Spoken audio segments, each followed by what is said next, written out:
나이 드신 80 넘어 되시는 분이 자기가 어렸을 때 이 참기름을 먹었었는데 다시 맛볼 수 있게 해줘서 너무 고맙다라는 말씀을 해주신 분이 계시거든요. 식물성 기름인데도 불구하고 동물성 기름의 풍미가 있다라는 게 가장 큰 특징이에요. 어떻게 보면 우리가 가지고 있는 참기름, 들기름의 되게 큰 자산이 오히려 되게 세계적으로 갈 수 있는 잠재성이 있는 거고, 우리나라 참기름 역사를 제가 이제 듣게, 저희도 이제 공장이나 여러 군데를 다니다 보면 이런 역사를 듣게 되는 기회가 있잖아요. 네. 우리나라에도 처음에 올리브유를 짜는 기계들이 들어왔었어요.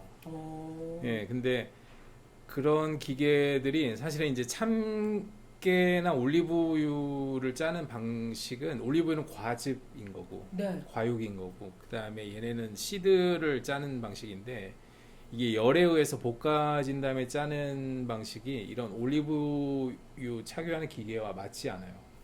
예, 그래서 실제로 올리브유 짜는 그런 저온의 압착 기계들이 들어왔는데 이게 고장이 많이 나서 이게 서고, 그러니까 기계를 파는 사람도 맨날 불려다녀야 되고 기계를 산 사람도 이게 서 있는 기간이 많은 거예요. 네네네. 그러다 보니까 시장에서 얘가 완전히 도태가 되고, 그다음에 이렇게 눌러서 짜는 이 압착식 기계가 이제 일본에서 와서 이렇게 시작이 됐지만, 저희의 기름이 처음 시작했을 때는 완전히 생소하고 그냥 얘네가 뭐 이제 되게 좀 이방인 취급을 받았지만, 실제로 참기름이 처음에 생겼거나 아니면은 그 기계로 짜기 이전에 정말 맷돌에 갈아가지고 이렇게 콩 비지내듯이 그 위에 이렇게 기름이 떠 있는 거를 먹었던 그 전 시대로 돌아간다면 참기름은 완전히 지금과는 다른 기름이었다라는 거죠. 그 되게 이제 나이 드신 80 넘어 되시는 분이 자기가 어렸을 때 이 참기름을 먹었었는데 다시 맛볼 수 있게 해줘서 너무 고맙다라는 말씀을 해주신 분이 계시거든요. 근데 그분은 이렇게 그 사발 같은 데에 아까 말씀드린 대로 맷돌처럼 맷돌에 갈아서. 그러니까 가마솥에 볶아서 맷돌에 갈아가지고 가라앉히면 위에 이제 기름이 뜨는 방식의 기름을 사용했던 분이고, 그거를 이렇게 할머니가 손녀이 되게 예뻐서 이렇게 한 숟갈씩 먹여줬던 그런 이제 그 맛이라고 이제 얘기. 전통으로 알고 있지만 실제로 그 전통이라는 그 참기름이 되게 소비자 위주가 아니라 공급자가 편한 방식으로, 그 다음에 거기에 또 소비자가 좀 이끌려가는 그런 측면도 있다라고 생각합니다. 나만의 방식으로 80년 전의 입맛을 다시 찾아준 어떤 그런 노하우를 가지고 계신 입장인 거잖아요. 이 분야에서는 대표님이 1등이시네요, 그러면. 물론 이제 다른 선배분들이 네. 시도를 하신 분들이 계세요. 누구나 알고 있는 대기업의 전신인 뭐 그런 동방유래이나 뭐 다른 곳들에서도 이런 엔지니어나 이런 하셨던 분들이 그런 대규모의 생산 방식이 아니라 좀 더 그 원료에 가까운 프리미엄의 어떤 걸 만들기 위해서 시도를 하셨고, 그게 사실 기계적으로 풀기 쉽지 않았어요. 예, 그래서 그 예전에 수동 방식이 아니라 기계적으로 이거를 그 뭐 착유한다 하더라도 이걸 필터링 하는데 되게 그 막힌다거나 여러 가지 문제점들이 있었기 때문에 그런 거를 실제로 하지 못했던 그런 경험들을 좀 듣긴 했습니다. 맞아요. 인터뷰를 보니까 하나가 막힌 걸 뚫으면 다른 하나가 고장이 나고, 다른 하나가 막히면 또 다른 게 막히고, 그러니까 그분들도 내가 다 해봤는데 안 되더라고 이런 얘기를 하셨다고. 맞습니다. 그죠? 네. 그런 얘기 저도 들은 것 같아요. 진짜. 그럼에도 불구하고 꿋꿋이 이렇게 어. 1인자가 되셨어요. 네. 대표님, 근데 참기름이라고 하면 우리가 생각했을 때 되게 쉽게 먹을 수 있고 가까운 데서 살 수 있고 생각을 하잖아요. 근데 참기름 만드시는 입장에서 봤을 땐 힘든 길을 선택을 하셨습니다. 왜 저온에서 압착을 하는 이 방법을 택하셨는지. 처음에는 그냥 이게 맛은 없더라도 누군가는 이런 좀 되게 다르게 짜고 건강에 좋은 그런 기름을 찾는 사람이 있을 거다라는 생각으로 시작을 하게 됐고요. 예. 실제로 이거를 해봤더니 너무 좋은 기름 맛이 났었고, 그래서 이런 기름 맛을 다른 사람한테 정말 이거는 이렇게 보여주는 게 낫겠다라는 생각을 하게 됐죠. 그럼 맛이 좀 다른가요? 저온하고 고온으로 하는 그런 방법이?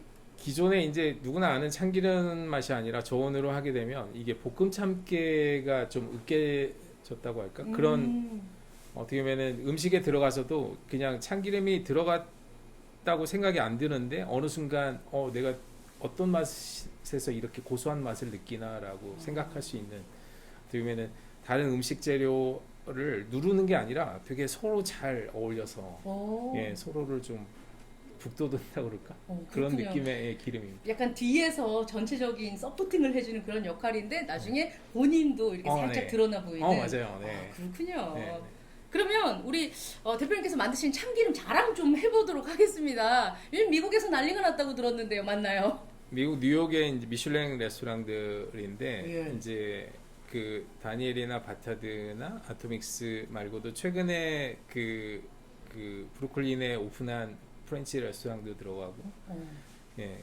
그래서 되게 좋은 파인다이닝 레스토랑에서 네. 그 참기름 들기름을 올리브 오일하고 똑같이 가재나 연어 요리, 스테이크 요리에 쓰고 있고 그거를 그 총괄 지배인들이 자기 인스타에 올리면 이게 미슐랭 그 가이드에서 다시 또 올려줘요. 아, 그래요? 그러면 거기에 저희 이제 해시태그가 달려 있고 그렇습니다. 네. 그렇구나. 네. 그래서 여기 이제 세계적인 통신 매체인 블룸버그에서 이곳에 들기름을 두고 이렇게 평을 했습니다. 버터를 대신할 풍미 있는 기름입니다. 이렇게. 와, 진짜 그러면 이 맛이 네. 엄청난 풍미가 있다는 이 호평이잖아요. 서양 사람들이 이 우리 기름에, 우리 참기름, 들기름에 이렇게 반한다. 저는 또 다른 이제 K 오일이다. 이렇게 생각이 드는데 어떠세요? 그 셰프들이 얘기하는 가장 큰 흥미로운 점은 지금 식물성 기름인데도 불구하고 동물성 기름의 풍미가 있다라는 게 가장 큰 특징이에요. 그래서 그 가장 대표적인 버터를 이제 거기에 대비한 건데 어떻게 보면 우리가 가지고 있는 참기름 들기름의 되게 큰 자산이 오히려 되게 세계적으로 갈 수 있는 잠재성이 있는 거고 이게 이제 그동안에 이제 고온의 방식으로 인해서 예전 같으면 그 참기름 들기름이 되게 이게 애쉬라고 느껴질 정도로 되게 좀 태워진 맛이고 네. 본인의 파인다이닝에 쓰기에는 되게 부적합하다고 느낀 그런 기름이었거든요. 네. 근데 지금은 그냥 프렌치나 이태리 레스토랑들에서 그냥 올리브유처럼 쓰고 있는 거니까 되게 달라진 거죠. 걔네들 얼마나 깐깐합니까? 젠척하고 아주 그냥. 근데 건강도 잡고 풍미도 잡고 기름에 완전 진짜 투썸점 이렇게 해줬네요. 근데 굉장히 뿌듯하시겠어요. 가격은 좀 적당히 받으시나요? 가격 국내보다 훨씬 더 비싸게 팔리고 있어요. 아, 진짜요? 네. 그렇구나. 흔히 참기름 하면 저희가 밥에 이렇게 비벼 먹거나 나물 무침에 네. 제일 끝에 이렇게 넣는 그런 정도로 생각하고 있는데 올리브유나 버터처럼 활용한다. 뭐 그쪽에서도 보면 이 오일을 위한 요리를 또 개발하고 한다고 얘기를 하더라고요. 산이 들어있는 이제 되게 신맛하고 잘 어울리고 그래서 그 드레싱이나 이런 소스에 썼을 때 되게 정말 더 맛있는 풍미를 좀 낼 수 있고 그래서 그냥 똑같은 레시피에 올리브유 대신에 한번 그 참기름에 들기름을 넣어봄직하고 그걸 먹었을 때 되게 놀랄만 하고요. 그다음에 또 하나는 그 간장하고 들기름은 저희가 그냥 5대5로 섞어가지고 밥에 비벼 먹으면 진짜 마요네즈 비빈 것 같은 그런 느낌. 마가린. 들기름을요? 들기름을? 네. 들기름 간장 5대5로. 들기름 밥 한번 만들어 먹어봐야 될 것 같다는 생각이 들어요. 오늘 우리가 와 있는 곳이 쿠엔즈 버킷이라고 하는 곳입니다. 쿠엔즈 버킷. 쿠엔즈 버킷은 네. 좀 얘기가 있긴 한데 네. 그냥 그 말씀해 주세요. 여왕의 양동이잖아요. 쿠엔즈가 퀸즈구나. 네, 퀸즈 버킷. 네. 여왕의 양동인데 네. 구멍난 양동이에요. 여왕의 구멍난 양동이. 네. 그 성에 물이 안 나와서 이게 되게 우물까지 물을 길러 가야 되는 하인이 있었어요, 매일. 근데 그 하인에게는 되게 그 삐까번쩍한 새 양동이하고 구멍난 양동이가 있었거든요. 네. 근데 물을 길러 오면 구멍난 양동이는 물이 반밖에 안 차 있는 거예요. 오다가 다 흘려서. 새서. 예, 그래서 구멍난 양동이가 그랬죠. 왜 나를 버리지 않느냐.